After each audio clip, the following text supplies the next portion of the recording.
The Oyo Empire's army was a force to be reckoned with, thanks to its exceptional professionalism, which catapulted the empire to unparalleled military success.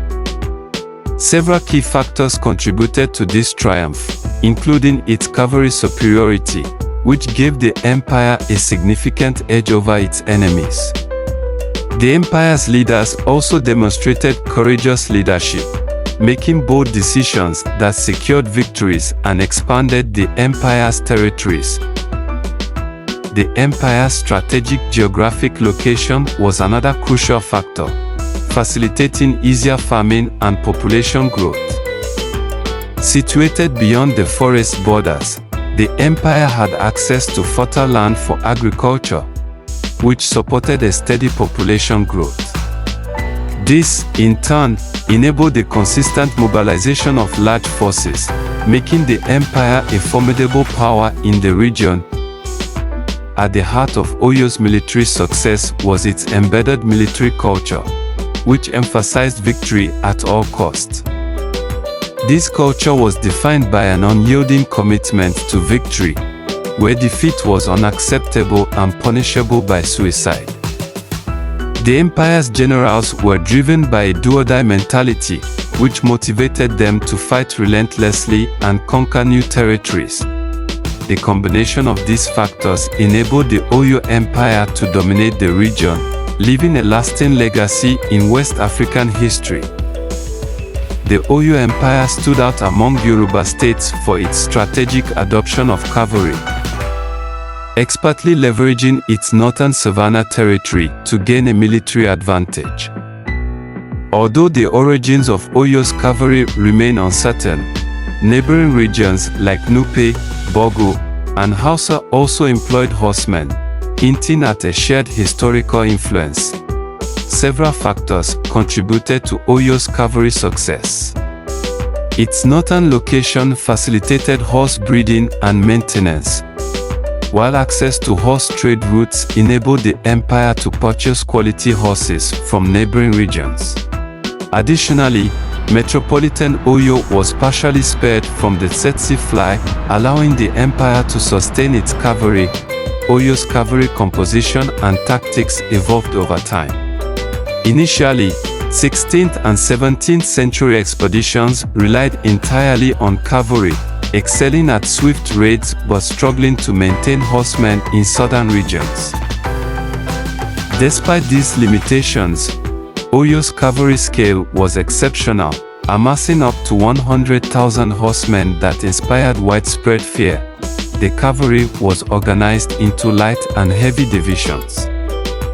Heavy cavalry utilized larger imported horses, equipped with bows and arrows, while light cavalry employed smaller indigenous ponies and clubs. Oyo cavalrymen potentially wore imported chainmail armor from northern regions. Further enhancing their military prowess, Oyo's cavalry superiority played a vital role in its military dominance, fueling extensive conquest and cementing its reputation as a formidable power across West Africa. This strategic advantage helped establish the Oyo Empire as one of the region's most influential forces. Apart from Oyo's cavalry, the infantry forces surrounding the Oyo Empire demonstrated remarkable uniformity in their armor and armament, fostering a cohesive and effective fighting force. Foot soldiers across the region were equipped with standardized gear, including towering shields made from elephant or ox hide, measuring 4 feet tall and 2 feet wide. Their arsenal also included heavy, 3-foot-long swords designed for intense close combat, versatile lances for thrusting and piercing, and triple-barreled javelins that could be accurately thrown from 30 paces. This uniformity was a hallmark of regional infantry, enabling coordinated warfare among the Yoruba people and their neighboring communities. Standardized equipment allowed soldiers to work together seamlessly, leveraging their shield protection to defend against enemy attacks.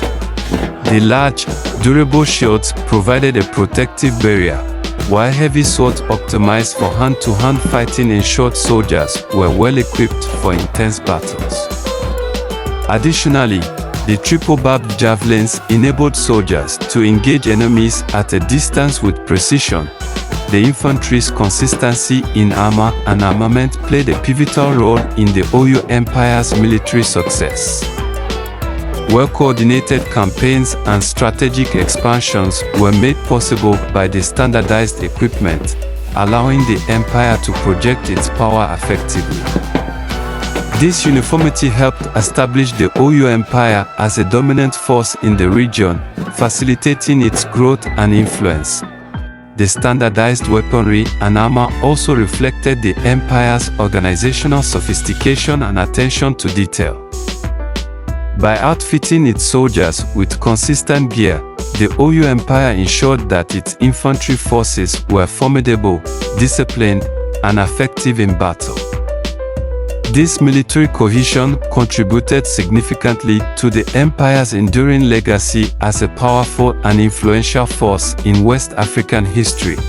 The Oyo Empire, following in the footsteps of its predecessors, strategically utilized both local and tributary forces to expand its vast domains. Initially, the military structure was straightforward and closely tied to the central government in metropolitan Oyo. This simple framework sufficed in the 14th century when the empire's control was limited to its heartland. However, as Oyo's ambitions grew, requiring conquest and maintenance of distant territories, its military structure underwent significant transformations. These changes enabled the empire to adapt to the demands of expanded territories, ensuring effective governance and control over its growing dominion. The evolution of Oyo's military organization played a crucial role in its successful expansion, allowing the empire to assert its influence and establish itself as a dominant force in West Africa. Through strategic adaptations, Oyo effectively managed its local and tributary forces, solidifying its position as a formidable empire. At the heart of the Oyo Empire's military might lay the Esho, an elite corps of cavalry specialists. Handpicked for their exceptional martial skills, these 70 warriors formed an exclusive fraternity. Their leadership, the Ereonikokonfo, and their rigid code of conduct forged an unyielding esprit de corps. Heritage played no role in their selection, yet distinguished family lines occasionally emerged.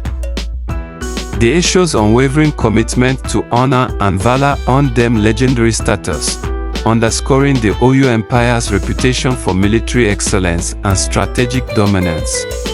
Following Oyo's return from exile, the esteemed position of Ereonikokonfo was instituted, designating the supreme military commander.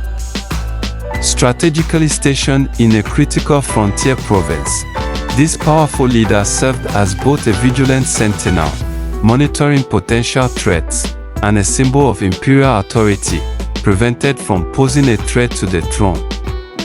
As the empire's highest-ranking military officer, the Ereonikokonfo led troops into battle during Oyo's expansion, spearheading campaigns that shaped the empire's destiny and solidifying its dominance over the region. This pivotal role ensured the Ereonikokonfo remained at the forefront of Oyo's military might. To safeguard the Oyo Empire's capital, a robust defense system was put in place. With the Ereonikokonfo stationed remotely, the Basharan assumed command of metropolitan Oyo's forces, ensuring swift response to emergencies. The city's 6 provinces, bisected by a river, were strategically divided into eastern and western armies under the Onekoi and Okia respectively. This organizational framework allowed for streamlined governance and defense. Additionally, junior war chiefs, known as Baligan, played vital roles, their legacy enduring through Oyo's successor state, Ibadan. The Oyo Empire's military strategy relied heavily on its network of tributary leaders and provincial governors. who played a crucial role in collecting tribute and mobilizing troops to support the imperial army during times of crisis. These local leaders were empowered to command their own forces, allowing them to respond swiftly to regional threats. In some instances, they were even authorized to launch attacks on neighboring states without direct backing from the main imperial army, demonstrating the level of autonomy and trust placed in them. This decentralized approach enabled the Oyo Empire to project its power across vast distances, particularly in coastal regions and against rival states, where these local forces were instrumental in expanding and maintaining the empire's influence. By leveraging the strengths of its tributary leaders and provincial governors, the Oyo Empire was able to maintain its dominance over a vast territory. The Oyo Empire flourished as a pivotal hub in the trans-Saharan trade, connecting West Africa to the vast networks of the north. Merchants exchanged valuable commodities such as salt, leather, horses, kola nuts, ivory, cloth, and slaves, fueling the empire's economic growth. Skilled artisans in metropolitan Oyo excelled in craft making and ironwork, further enriching the empire's cultural and economic landscape. Oyo's wealth swelled through taxes imposed on trade goods and tributary states, including the Kingdom of Dahomey. Additionally, the Yoruba people developed innovative financial systems, such as Isusu, a rotating savings and credit association, which promoted economic cooperation and stability. Under the wise reign of Alefin Abiadan in the 18th century, Isusu thrived, demonstrating the empire's resourcefulness and economic sophistication. The Oyo Empire's architecture was a testament to its rich cultural heritage, showcasing intricate designs and skilled craftsmanship. Elite residences in Oyo-Ile, the empire's capital, boasted a unique architectural style, featuring finely carved wooden posts and low-relief doors that told stories of significant events and asserted the inhabitants' power. These sculptures immortalized the experiences of the residents, reflecting their status and prestige. The temples dedicated to the deities were the epitome of Oyo's architectural artistry. The Temple of Sango, described by Hugh Clapperton, a British explorer, as the largest and most fancifully ornamented in interior Africa, was a masterpiece. Its polished, deep red stained floors and walls created an awe-inspiring atmosphere. Smaller replicas of this architectural style were established in surrounding provinces, such as the temple in Iloro, which featured round pillars and sculptures of armed men. The Oyo Palace was another marvel, with brass pillars measuring around 2 meters in height supporting its roof. Originally, 100 brass pillars lined a long corridor before the palace was invaded and ransacked by the Ilorin Emirate in the 19th century. These pillars were first erected during Alefin Agenju's reign in the 15th century or between 1750 and 1780, depending on the source. Sophisticated door craftsmanship was also a hallmark of Oyo's architecture. As testaments to this craftsmanship, a large iron door looted from Oyo was passed down through emirs, while an 18th century Alefin created 7 silver doors for his sleeping apartment's 7 entrances. Archaeological findings have dated potsherd pavements at Old Oyo to the 13th to 14th centuries, providing valuable insights into the empire's early development. These architectural achievements demonstrated the Oyo Empire's sophistication, creativity, and enduring legacy. Following the Nupe crisis, the Oyo Empire underwent a transformative period of growth, emerging as a vibrant, multi-ethnic nation. The Yoruba people remained the dominant force, but the empire's reconstruction also welcomed diverse influences. The Iberiba, in particular, wielded significant sway, alongside the Yoruba, shaping the empire's cultural and political landscape. As the Oyo Empire expanded, it incorporated elements from various neighboring groups, including the Nupe, Songhai, and Mosi.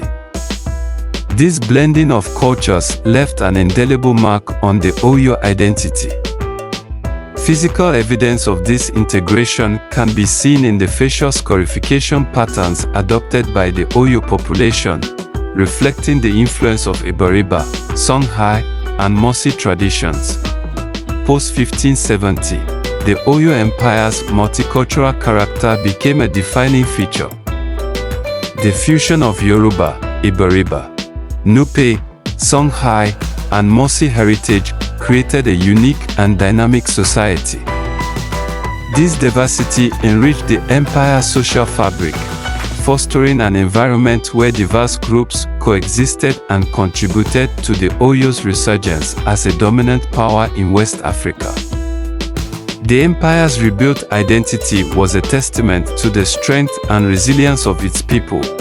By the late 17th century, the Oyo Empire had expanded exponentially, covering an impressive 150,000 square kilometers by 1680.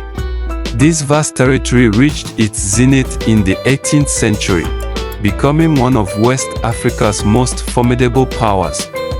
Despite its origins in conflict, the empire's stability was rooted in mutual self-interest among its diverse populations. The government struck a balance between local autonomy and imperial authority, fostering unity across its vast expanse.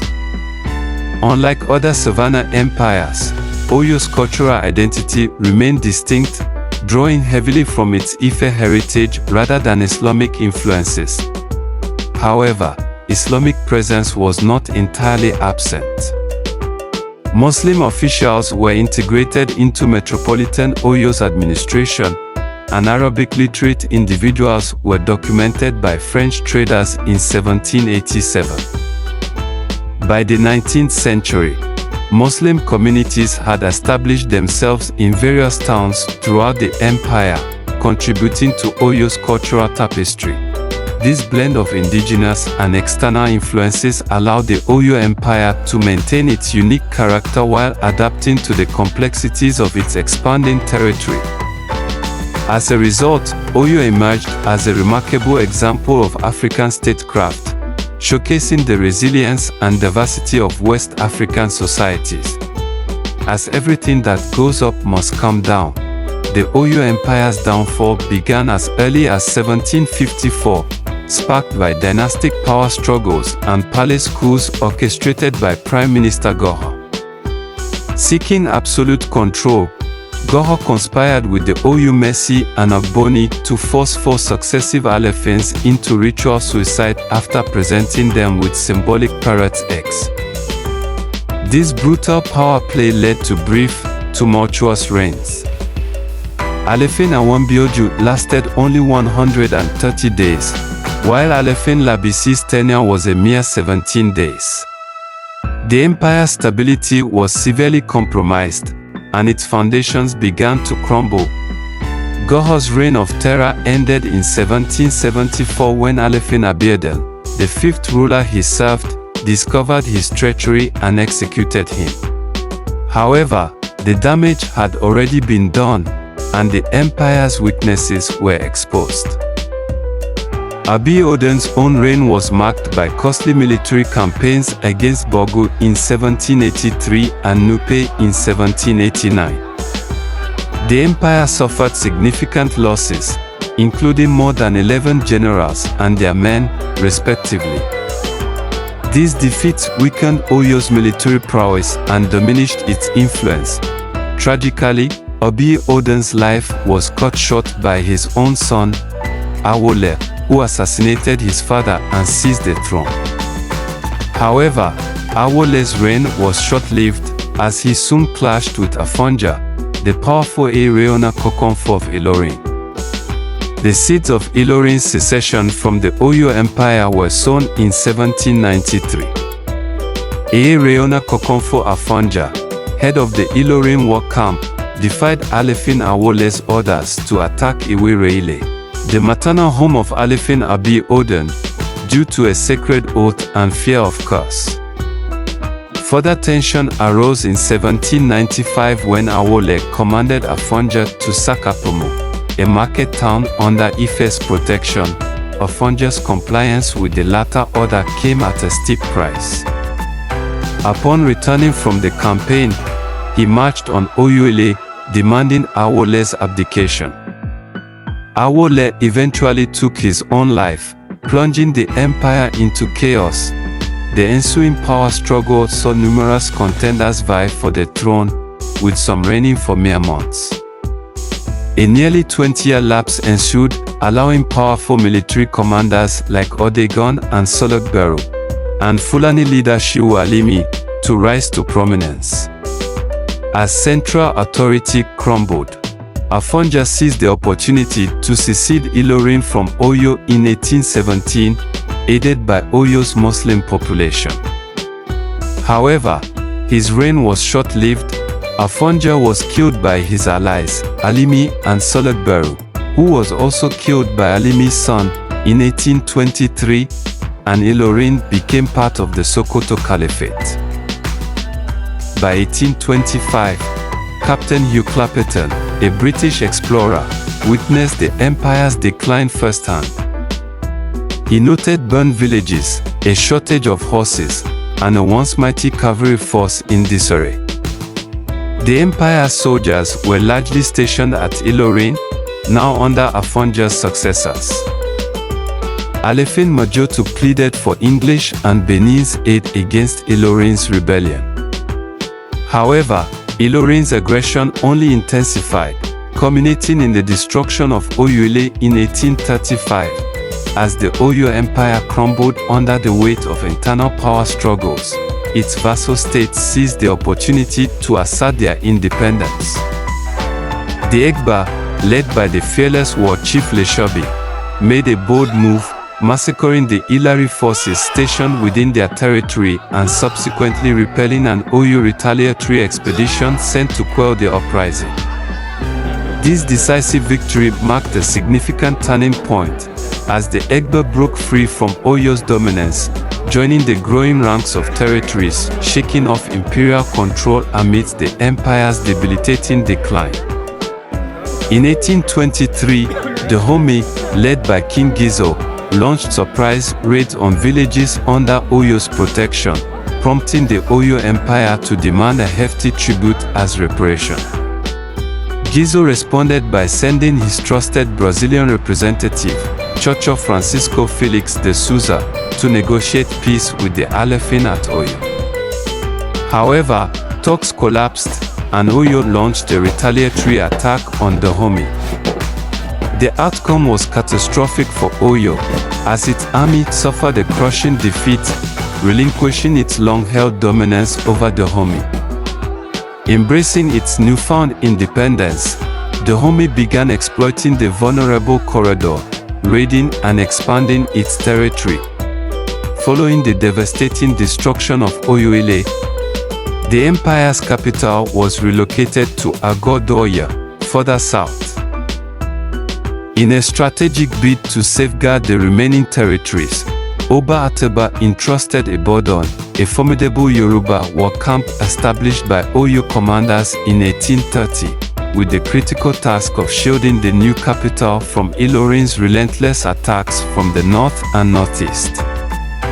Additionally, Ateba sought an alliance with IJ to fortify Oyo's western flank against the Hamian incursions. As a result, the epicenter of Yoruba power decisively shifted southward, with Ibadan emerging as the new hub of political and military might, heralding a significant reconfiguration of the region's dynamics. Oba Ateba's strategic maneuver to revive the Oyo Empire ultimately failed, and the kingdom never regained its former glory. Ateba, also known as Ateba Atoba Tele, passed away in 1859, marking the end of an era. His legacy lived on through his successors, starting with his first son, Adalu Aleo Agonlo, who ruled from 1859 to 1876. Following Agunloy's reign, his younger brother, Alaolodu Adeyemi I, ascended to the throne, becoming the third Alefin to rule in the present Oyo. Adeyemi's tenure ended in 1905. Subsequent rulers included Loni Eguego Ija, Ladigbolu I, Adeyemi II, Badigeshon, and Lamidi Adeyemi, who passed away in 2022. Despite the decline of the Oyo Empire, the Yoruba people continued to thrive, becoming one of Africa's most urbanized groups during the colonial period. By 1950, approximately 22% of the population resided in large cities with over 100,000 inhabitants, while over 50% lived in cities with 25,000 or more people. This level of urbanization rivaled that of the United States, excluding Ilorin. Today, the Yoruba remain Africa's most urbanized ethnic group, with prominent cities such as Oyo, Ibadan, Abeokuta, Osogbo, Ogbomoso, and Iloro flourishing in the aftermath of old Oyo's collapse. A fragment of the empire endures as one of Nigeria's traditional states, preserving the rich cultural heritage of the Oyo Empire.